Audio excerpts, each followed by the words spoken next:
नमस्कार, knocking-news.com में आपका स्वागत है। मैं हूं गिरिजेश वशिष्ठ।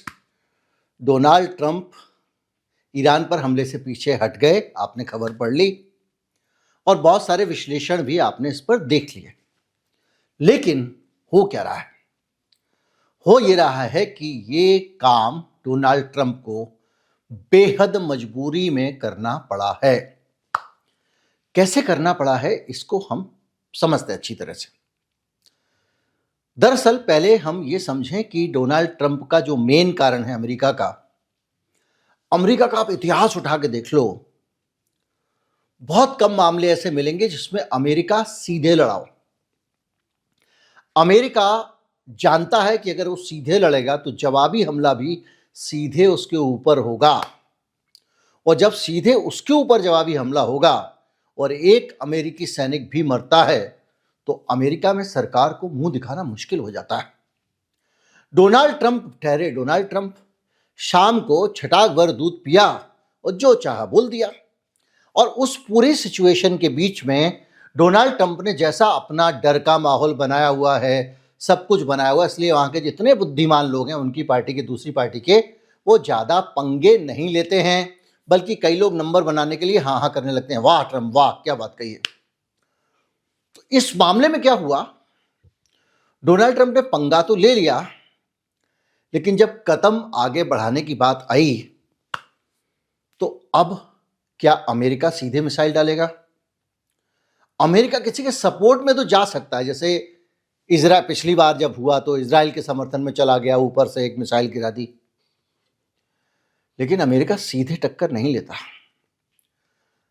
गवाह है आपके सामने यूक्रेन का मामला, पूरे नाटो देशों को, ईयू को, सबको लगा दिया, अमेरिका सामने नहीं आया। किसी भी जगह दुनिया में चले जाएं, जब इराक का मामला हुआ ईरान को लगा दिया, क्योंकि अमेरिका जानता है कि उसके पास में जो फ्लैगशिप है वो इंटैक्ट रहना चाहिए, यानी जो मुख्य रूप से जो पावर है उसके ऊपर कोई आंच नहीं आनी चाहिए। जिसको लड़ना है वो बाकी हरावल दस्ते लड़ते रहे, मैं सेफ रहूं। लेकिन डोनाल्ड ट्रंप ने अपनी अजीबोगरीब अवस्था में, मूर्ख तक कह रहे हैं अमेरिका में लोग, जिम्मेदार लोग, उन्हीं की पार्टी के, दूसरा वीडियो देख लेना, वो दूसरे मसले पे, इन्होंने एक साथ 3 पंगे लिए और तीनों पंगे ऐसे थे जिसमें सीधे अमेरिका इन्वॉल्व था।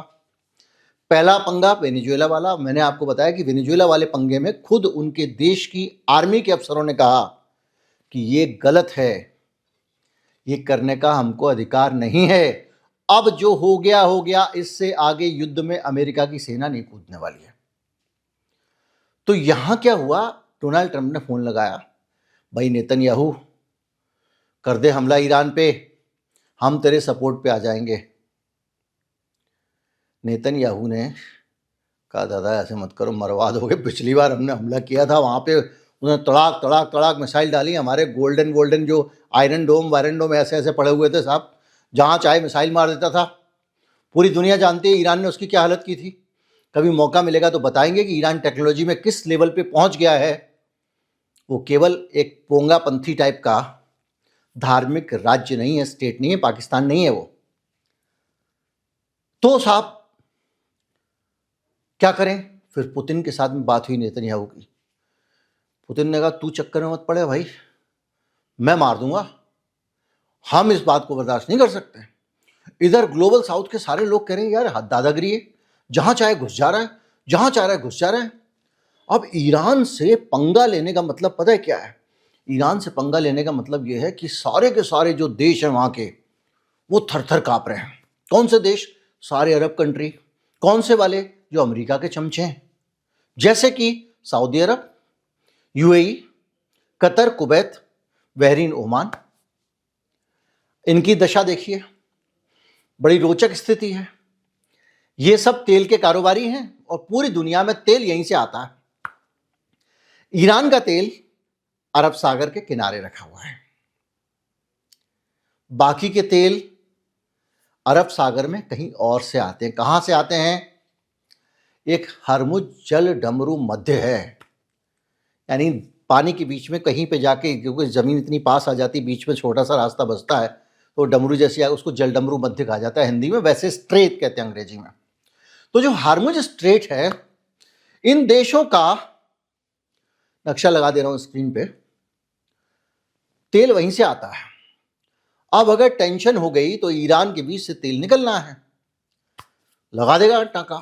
जैसे ही कांटा लगाए तो अरब सागर में तेल नहीं पहुंचेगा इन देशों का, और इन देशों का अरब सागर में तेल नहीं पहुंचेगा तो त्राहिमाम त्राहिमाम हो जाएगी, दुनिया में तेल का संकट खड़ा हो जाएगा। क्योंकि रूस का तेल तुमने मना किया हुआ है, वेनेजुएला का तेल तुमने मना किया हुआ, और जितना वो बना पा रहे हैं उससे कुछ काम होना नहीं।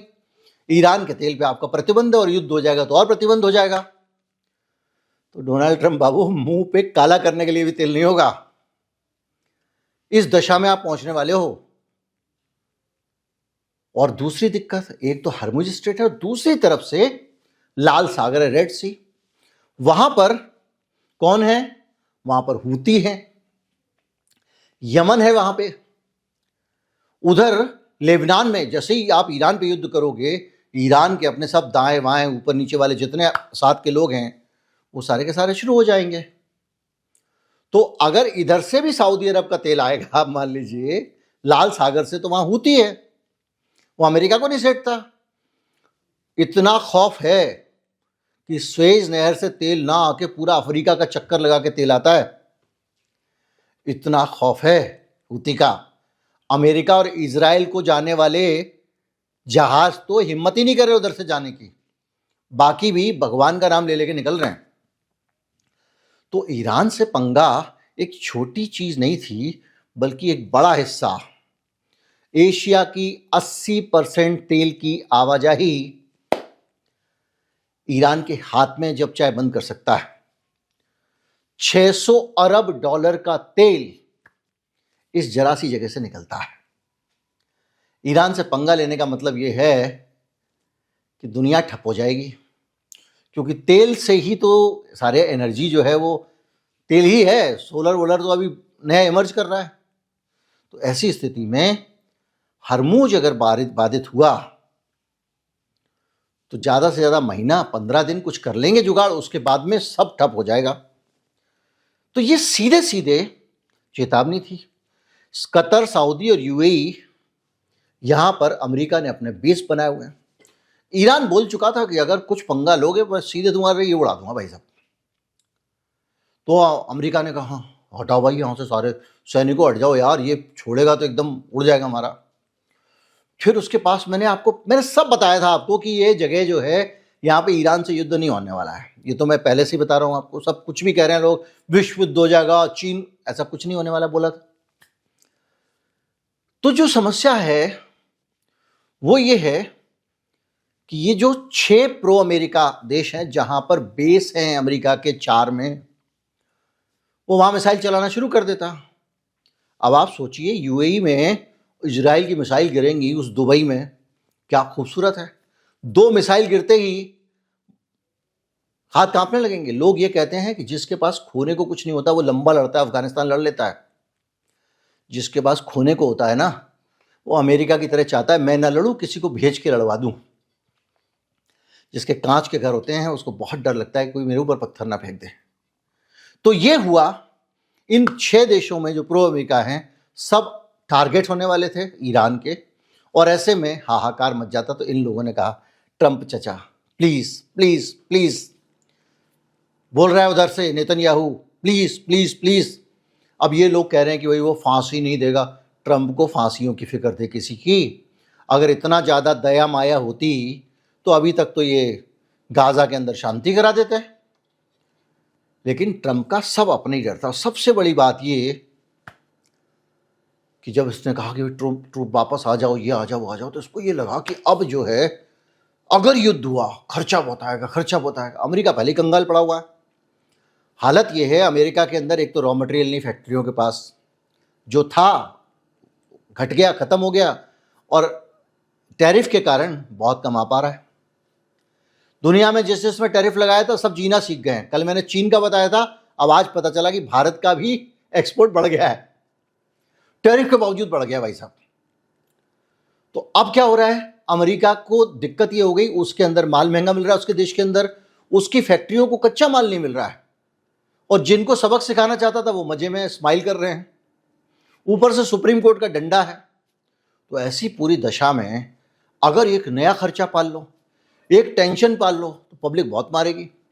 और वैसे भी मैंने आपको बताया कि नवंबर दिसंबर में सीनेट के मध्यावधि चुनाव होने वाले हैं। विपक्षी ने 4 सीटें जीत ली तो डोनाल्ड ट्रंप की सारी शक्ति निकल जाएगी, सारी शक्ति। वो एक स्पाइडरमैन की शक्ति बीच बीच में गायब हो जाती है ना, वैसे।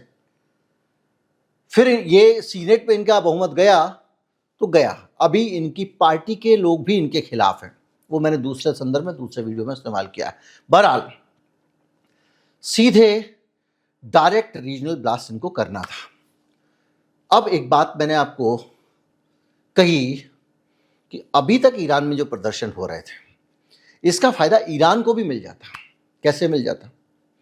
ईरान के लोग प्रदर्शन कर रहे हैं, ठीक है, रिजीम के खिलाफ प्रदर्शन कर रहे हैं, सरकार हटाओ बोल रहे हैं, सब कुछ बोल रहे हैं, लेकिन वो ये भी जानते हैं कि उनकी जो समस्या है उनका कारण, उनकी जिम्मेदारी अमेरिका की है। जो वहाँ महंगाई है तो अमेरिका के कारण है, उसके सैंक्शंस के कारण है, उसके ईरान के तेल को बाहर जाने से रोक देने के कारण है।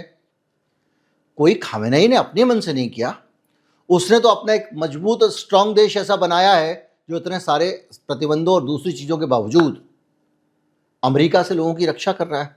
तो जैसे ये वहाँ जाके घुसते, जो लोग ये प्रदर्शन कर रहे हैं सड़कों पे, ये अमेरिका के खिलाफ खड़े हो जाते हैं और ये एंटी अमेरिका प्रोटेस्ट हो जाते हैं। और इससे तो ईरान का काम आसान हो जाता, विद्रोह को कुचलने की जरूरत ही नहीं पड़ती, खुद ही विद्रोह जो है उस दिशा में चला जाता। और ये अमेरिका खुद नहीं तय कर पा रहा था कि क्या करें क्या ना करें। इजराइल को ये जब पता चला तो उसने कहा था हमारे लिए ज़्यादा से ज़्यादा आप एक काम कर लो, वेनेजुएला वाला तरीका अपना लो, बस इससे ज़्यादा में हम आपका साथ नहीं दे सकते। बोले क्या? बोले तुम उठा के ले जाओ। अब वहाँ दिक्कत यह है, ईरान का रिजीम ही ऐसा है, वहाँ कितने भी उठा लो तुम, सरकार वैसी चलती रहेगी। ऐसे में जो सॉफ्ट ऑपरेशन, सत्ता परिवर्तन, ये सब ड्रामे अमेरिका के होंगे फेल। उसकी वजह यह है कि वहाँ के जो अपने इंस्टीट्यूशंस हैं, मैंने आपको बताया था, वो कभी भी गड़बड़ाने वाले नहीं हैं। तमाम सारे पैरेलल सत्ता के केंद्र हैं और सारे के सारे एकदम इतने प्रदर्शनों के बावजूद उनके एक भी इंस्टीट्यूशन में कोई दरार नहीं पड़ी। सब लोग अपने देश के साथ हैं, सब लोग जानते हैं। और ये अपने आप में खुद ईरान ने पूरी दुनिया के देशों को बुला के कहा कि ये देखो गोली हम किनको मार रहे हैं, इनको मार रहे हैं, ये आतंकवादी हैं। कैसे आतंकवादी हैं? बोले देखो ये गोली चला रहे हैं, उन्होंने बहुत सारे वीडियो दिखाए, ये आगजनी कर रहे हैं, ये संपत्ति को नष्ट कर रहे हैं, और ये सारे के सारे इजराइल से दूसरे देशों से पीड़ित हैं। तो इसके बाद यहां पर भी एक संदेश, देखिए ईरान ने बताया दूसरे देश के राजदूतों को, लेकिन ईरान की पब्लिक भी तो देख रही थी, ईरान के मामलों पे नजर रखने वाली दुनिया भी तो देख रही है कि ये कांड किसका किया हुआ। और आपको मैं बता चुका हूं कि अमेरिका खुला समर्थन कर रहा था, भड़का रहा था। ट्रंप ने तो यहां तक कह दिया कि ऑन द वे हम आ रहे हैं, तुम इनको निपटाओ, संस्थाओं पे कब्जा करो, हम आ रहे हैं। ऐसी खतरनाक अवस्था में ये समझ में आ गया उनको कि भैया पंगे लेना ठीक नहीं है। अब 18% इन्होंने जो 25% टैरिफ लगा दिया, ये सब कर दिया, शैडो बैंक में शैडो कंपनियों पे प्रतिबंध लगा दिया, अपने लोगों को दिखाने के लिए कह दिया। ये सब जो शैडो कंपनी अगर 4 बन सकती है, 18 बन सकती है, तो 28 और बन सकती हैं। शैडो कंपनी क्या होती है? शैडो कंपनी होती है कि ईरान का माल वो दूसरे हिस्सों में दुनिया के पहुंचाने के लिए गोल गोल रास्ता अपनाती हैं। आपको याद होगा एक मैंने स्टोरी बताई थी आपको कि ईरान से गैस भारत में स्मगलिंग करके अडानी लाते हुए पकड़े गए। अडानी उस गैस को ला रहे थे और उसमें जिस तरह की जब जहाज जाता है तो पूरी इन्फॉर्मेशन देनी पड़ती है, उसकी ट्रैकिंग होती है, उस सब चीज़ों को बंद करके लाया गया था। अमेरिका में इस मामले को लेकर अडानी के खिलाफ जांच चल रही है। तो जैसे अडानी यहाँ गैस ला रहा था अपने प्लांट के लिए, वैसे ही पूरी दुनिया में ईरान का तेल पहुंचाने का काम ये जो शैडो कंपनी करती हैं। अमेरिका ने इस पर रोक लगा के ऐलान कर दिया, वो फिर एक रास्ते निकल आएंगे, 4 नई कंपनियां बन जाएंगी। बहरहाल जो भी है, ये कंपनियां क्या होगा, अमेरिका में कारोबारी तो नहीं कर पाएंगी। तो उसके बाद रूस खुल के आ गया था, आपने देखा होगा यूएन में सारी दुनिया के लोग खड़े हो गए थे वेनेजुएला के बाद में वैसे ही थुक्का वजियत हो गई थी, और डोनाल्ड ट्रंप की भाषा तो आपको मालूम ही है, वो और आग लगा देती है। तो कुल मिला के गल्फ देश डर गए थे, तेल मार्ग खतरे में आ गया था। ईरान अमेरिका के सहयोगियों को टारगेट करने वाला था, वो अलग डरे हुए थे। अमेरिका तय नहीं कर पाया कि हमला करे तो कहाँ करे, ये बड़ी समस्या थी। और इजराइल भी फुल वॉर नहीं चाहता था। यूएन में रूस ने इस पर मसले को उठाया था। और सबसे बड़ी बात ये कि इस बार कोई मुंडू चपंडू नहीं मिल रहा था अमेरिका को जो जाके भिड़ जाए ईरान से। अमेरिका पीछे से उसकी मदद करते रहे, तू मर, हम तेरे को मरने के लिए संसाधन दे रहे हैं। ऐसा कोई मिला नहीं। जो एक था इराक ठिकाने लग चुका है, अब बसता है सऊदी। सऊदी बेवकूफ़ नहीं है, वो अमेरिका से लाभ तो लेना चाहता है लेकिन जोखिम लेना नहीं चाहता। उम्मीद करता हूँ कि सारी कहानी सरलता से आप समझ गए होंगे। ज़्यादा से ज़्यादा लोगों तक पहुँचाएं, चैनल को सब्सक्राइब कर लें। नमस्कार, जय हिंद।